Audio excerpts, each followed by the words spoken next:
Hey, what's up YouTube? BOTCG here, and I want to say quickly before we get into this profile, it's going to be one of two profiles. I'm going to be profiling FAVRNEEL and Graham Grace in tribute to their newer versions that are coming out in Set 6. Don't forget to hit that like, comment, and subscribe. Really does help out the channel, especially since now we are monetized, thank the Lord. But, well, thank you guys, because it really is because of you guys in the first place. But there will also be a match video of FAVRNEEL versus Graham Grace. I'm not too sure if it's going to be before or after this video, but definitely it's going to be within the same week. So go ahead and check that out as well. Let's go ahead and get into the profile. I'm going to go ahead and profile FAVRNEEL first. Definitely Dark State's biased here. We're running the Bruce ride line for FAVRNEEL. There's really nothing much to say here. There's no real better ride line for FAVRNEEL. Sometimes you can RNG into a piece off of this, but more often than not, the soul charge off of this doesn't really matter. All that really matters is the draw off of this, and it's a draw that doesn't take away from your soul, and that's like the really only like added benefit of this ride line is that it helps you dig through your deck, which this deck does kind of excel at that. If you do see a certain combination of cards at certain times, you're very well at digging through your deck. But yeah, that's what this ride line does. It just helps facilitate that. Alright, getting on into the engine pieces and generic cards that support the engine pieces of the deck.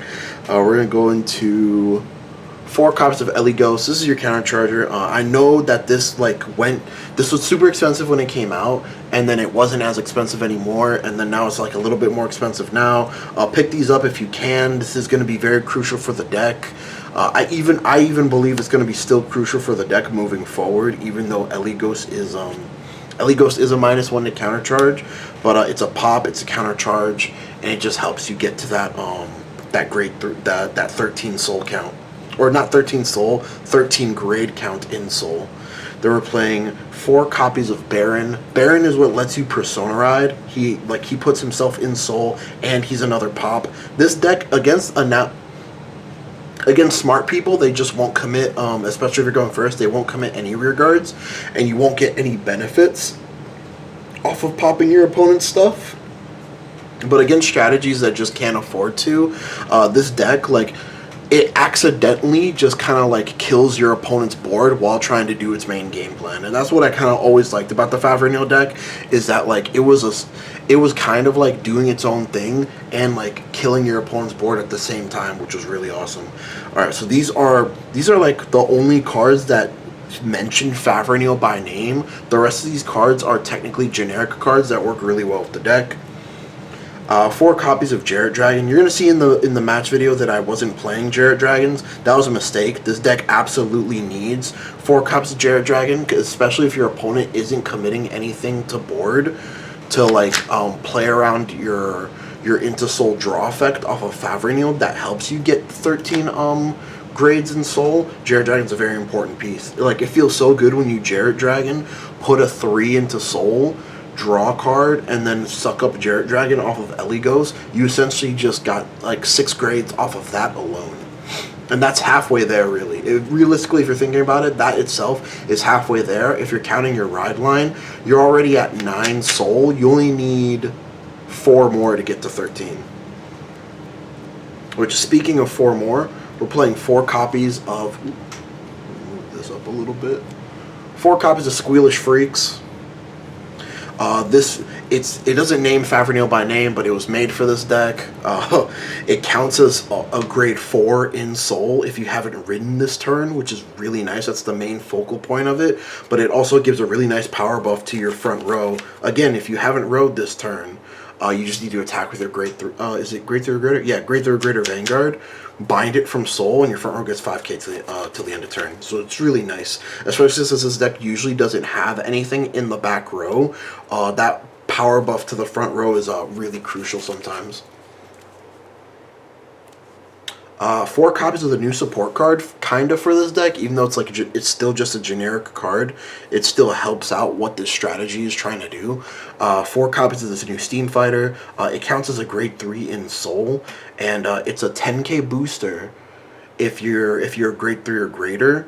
But at the end of the battle that it boosted, you put it to soul if you gave it the 2k, which is very important. That you, the you may part of this effect, because it isn't a cost, it's a you may. The you may part of this effect is the 2k, and if you give it the 2k, you have to put it to soul.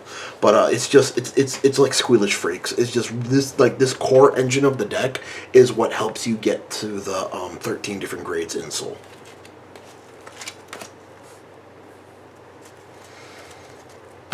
Now we're gonna go into some good non-engine, some more non-engine bridges. We're playing 4 copies of Quake Queen. Now the reason that we're playing 4 copies of Quake Queen is she's the original discard to ride card, that when you discard a ride, you Soul Blast 1 bot decker and draw 1 card. The reason why we're playing her is because she doesn't have to be specifically discarded for ride. It's just when she's discarded during the ride phase. And that works really well with your Baron, because in order for you to Persona Ride, Baron triggers at the beginning of your ride phase. You bind them from soul, discard a card to activate Persona Ride. You discard your Quake Queen. You activate Persona Ride first because you can't interrupt skills in Vanguard. That's really a key note here. Persona Ride, draw a card, and then you Soul Blast 1, draw a card. So this basically makes it to as you're Persona Riding, but you're not negging anything. You're actually plussing. And then playing 4 copies of the Energy Cycler. The Energy Cycler, you really just play it as like more cards to discard during your ride phase. You're actually playing 8 cards that are good discard targets during the ride phase, but you're only playing 4 that's a good discard target for your Baron. Like, because this has to be discarded for ride or placed on Guardian Circle from hand.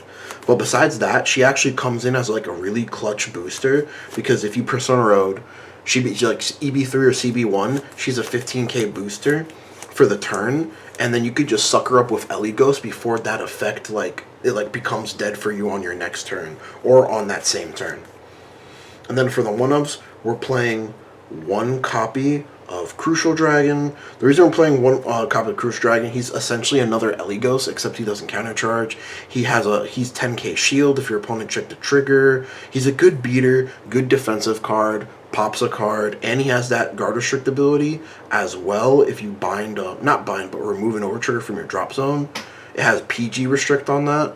But we're mainly playing it as a 1-of target, which more often than not, our 1-of target for Forbital is most likely going to be a Jarret Dragon or an Elios or a Baron, but we do play this as a 1-of target for Forbital. Forbital was just always good in this deck. It's one of the things that made this deck non-budget, is the Forbital surrogates, if you didn't already have them, of course.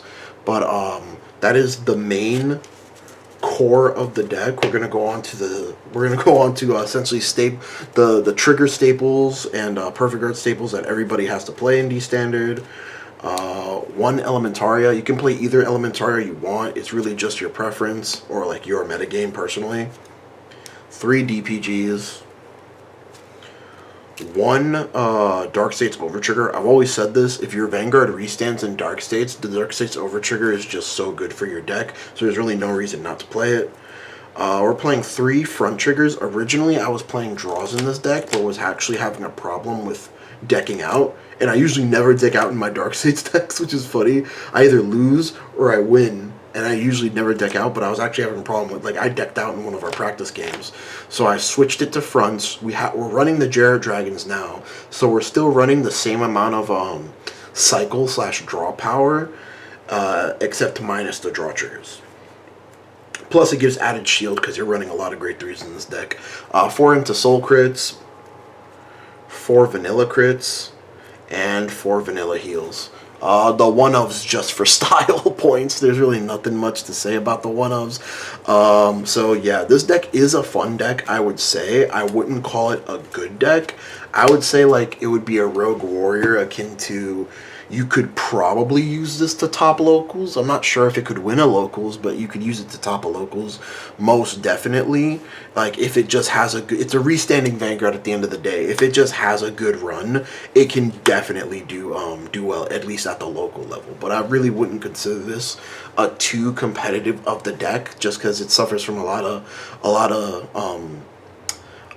it suffers from a lot of weaknesses that Grand Grace also suffers from. That it's like too clunky, too piece-reliant. If your opponent starts touching your board, you're just kind of like you're kind of like messed up there, because if they touch your board, you really need your board. Like when you play your Eligoses, you need Eligos to stay on the battlefield. You don't have the resources to like replace Eligos every turn, because Eligos is technically a -1, but he's the best counter charger in your archetype, because there's no really good generic counter charger you could use.